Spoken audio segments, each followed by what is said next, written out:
नमस्कार. शुभ विवाह या मालिकेच्या येणाऱ्या भागामध्ये जबरदस्त असा ट्विस्ट येणार आहे. तर आपण बघितलं इथे आता पॉवर ऑफ अटर्नी सुद्धा रागिनीच्या नावावरून आकाशच्या नावावरती पुन्हा एकदा ट्रान्सफर झालेली असते. त्यानंतर इथे आजीने रागिनीला सांगितलेलं असतं की आतापर्यंत तू या घरासाठी खूप काही केलंस, पण आता मी तुला या जबाबदारीतून मुक्त करते. आता या घराचा ताबासुद्धा आणि त्याचे सगळे अधिकार मी भूमीकडे देते, असं आता आजी रागिनीला म्हणते. तेव्हा रागिनीला खरं तर खूप मोठा धक्का बसतो. तरी ते रागिनी आता सगळ्यांच्या समोर नाटक करत असते. ती म्हणते की हे अधिकार मी स्वतःच्या हाताने भूमीच्या हातामध्ये देते.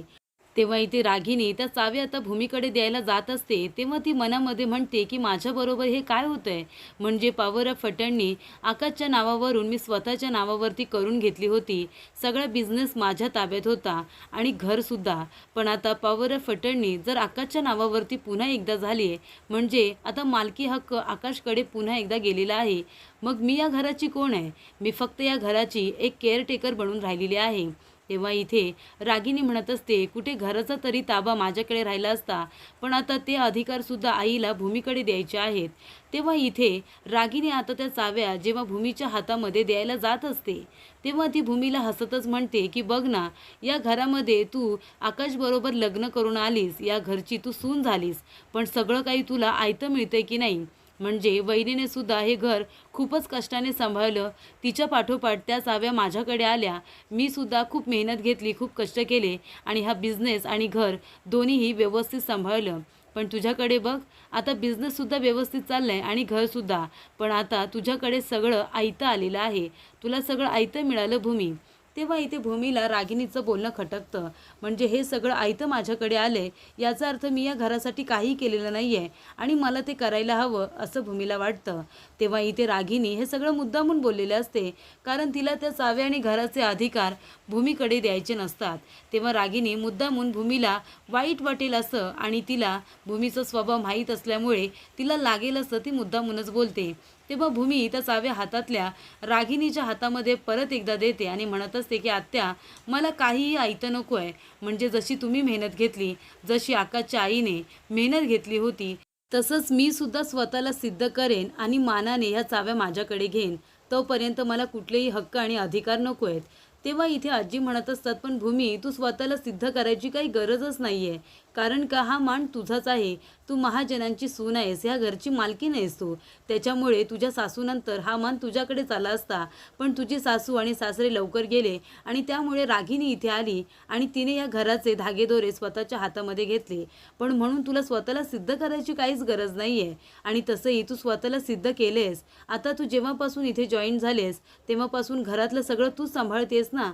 त्याच्यामुळे तुझ्यावरती माझा पूर्ण विश्वास आहे. तेव्हा इथे भूमी म्हणत असते, तरीसुद्धा मला काहीही ऐतं नको आहे आणि ती आता स्वतःला सिद्ध करण्याचा प्रयत्न करत असते. तेव्हा इथे भूमीने त्या चाव्या परत केलेल्या असतात आणि आता भूमी महत्त्वाचं काम करणार असते, ते म्हणजे राजाराम काकांना ती जेलमधून आता सोडवणार असते, ते सुद्धा जामिनावरती.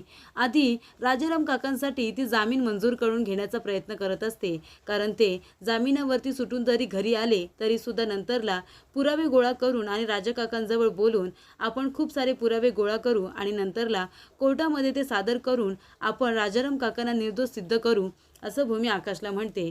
तेव्हा इथे आता माझं महत्त्वाचं काम असेल ते राजाराम काकांना लवकरात लवकर घरी आणणं. तर इथे भूमी आता एक चांगली सून म्हणून अख्ख्या घराची काळजी घेतच असते. म्हणजे घरामध्ये राशन आणण्यापासून ते अगदी आजीची काळजी घेत असते. स्वयंपाक पाणी सगळं तीच बघत असते. त्यामुळे घर कसं सांभाळायचं हे अगदी तिला उत्तमरित्या जमत असतं. त्यानंतर इथे भूमी फक्त घराकडेच लक्ष देत नसते, तर घराच्या बाहेर काय चाललंय ते सुद्धा ती लक्ष देऊन बघत असते. इथे रागिनीने राजाराम काकांना अडकवलेलं असतं आणि स्वतः मात्र नामनिराळी घरी राहत असते. पण इथे भूमीला मात्र राजाराम काकांची काळजी वाटत असते. तिला माहिती असतं की त्यांनी काही चुकीचं केलेलं नाही आहे आणि म्हणूनच ते आकाशला म्हणते की भानुशाली यांना आता आपण बाजूला करूया आणि राजाराम काकांसाठी आपण एका मोठ्या आणि चांगल्या वकिलाची निवड करूया. तेव्हा इथे आकाशने सगळ्यात उत्तम वकिलाची निवड केलेली असते आणि त्यांच्याबरोबर आता सगळी केस डिस्कस केलेली असते. त्यानंतर इथे आता राजाराम काकांनी त्या माणसाचं आडनाव सांगितलेलं असतं, ज्याला त्यांनी पैसे दिलेले असतात. त्याचं ID कार्ड हे त्यांनी बघितलेलं असतं. तेव्हा इथे भूमी म्हणते की राजाराम काका, त्या माणसाचं तुम्ही स्केच तयार करून सांगाल का?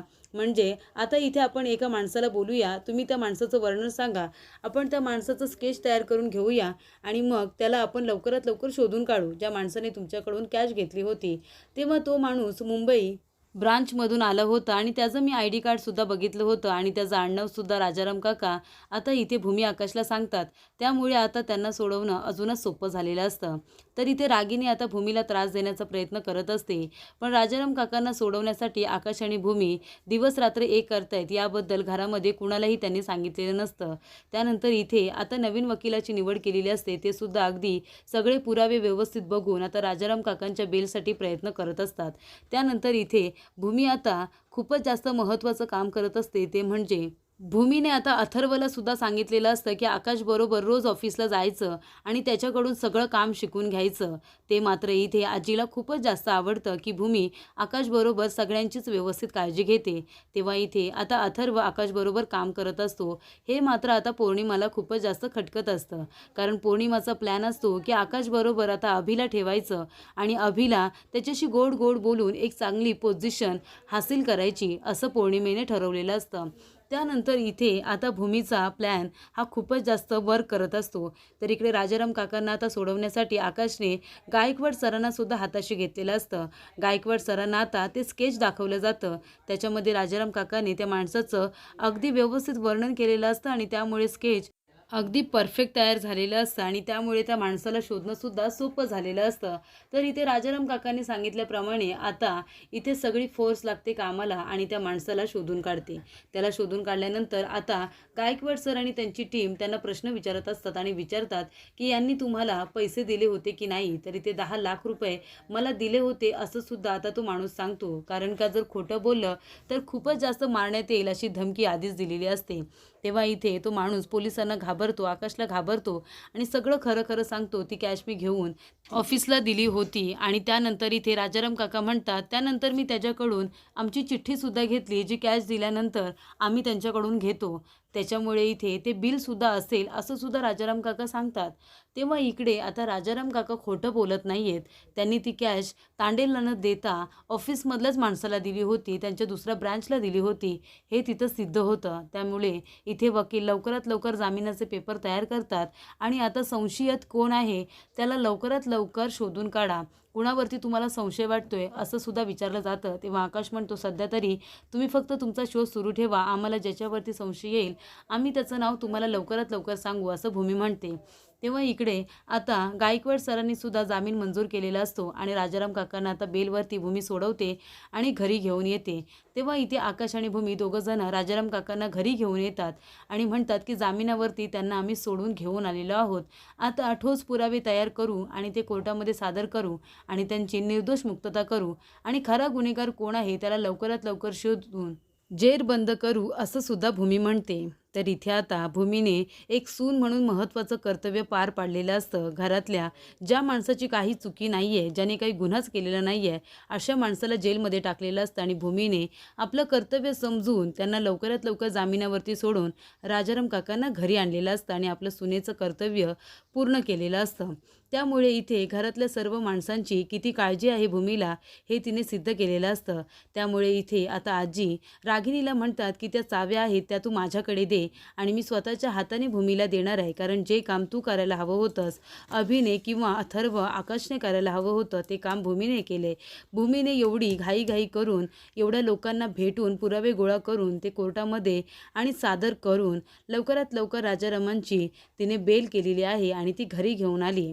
तेव्हा इथे रागिनी आता वरचेवर हसत असताना म्हणते, हो आई, अगदी बरोबर बोललीस तू.